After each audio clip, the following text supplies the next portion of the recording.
avec nous Nicolas Offenstadt. Bonjour. Bonjour. Vous êtes historien, auteur notamment de Le pays disparu sur les traces de la RDA aux éditions Stock. Alors, ma première question va être d'ordre sémantique. Annexion ou réunification des deux Allemagnes? Vous savez que Le Monde diplomatique avait titré il y a quelques jours sur le mot annexion. Jean-Luc Mélenchon lui avait emboîté le pas en disant que c'était le mot juste. Et vous, qu'est-ce que vous en pensez? Il faut redonner un peu de contexte aux auditeurs. Pourquoi est-ce qu'il y a ce débat ? D'abord parce qu'il y a eu ce même débat en Allemagne dans les années 90. Donc c'est pas nouveau, c'est pas lié à l'article du Monde diplomatique et aux réactions de Mélenchon contre Bandit. Dans les années 1990, en Allemagne, il y a toute une partie des gens qui étaient critiques du processus de réunification, plutôt à gauche évidemment, certains qui avaient été plutôt fidèles à la RDA, mais pas tous, qui disaient ce qui est en train de se passer, c'est une colonisation. On a parlé de colonisation en référence au chancelier Helmut Kohl qui était l'artisan de l'unification.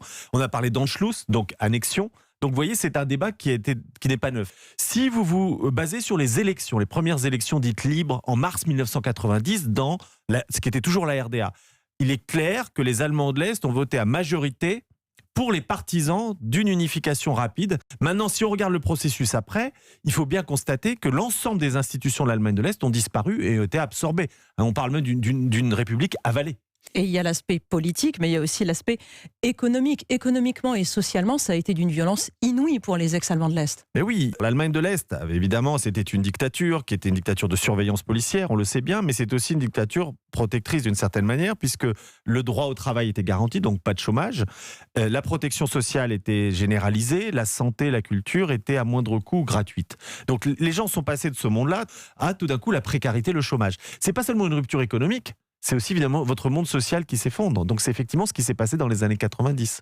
Est-ce que c'est comme ça que l'on explique, et là je fais un bond dans le futur, l'avènement de l'AfD, le parti d'extrême droite allemand, ou aussi le mouvement Pegida, totalement anti-musulman, qui prospère à Dresde, en ex-Allemagne de l'Est? Il y a une partie de l'explication là-dedans. Comme tous les phénomènes électoraux, il y a toujours plusieurs facteurs, il y a toujours plusieurs explications. Alors on voit certaines spécificités de la région, de la Saxe par exemple, pour le mouvement Pegida. On voit aussi évidemment, parfois c'est rattaché à la tradition de la RDA, tradition d'un régime autoritaire.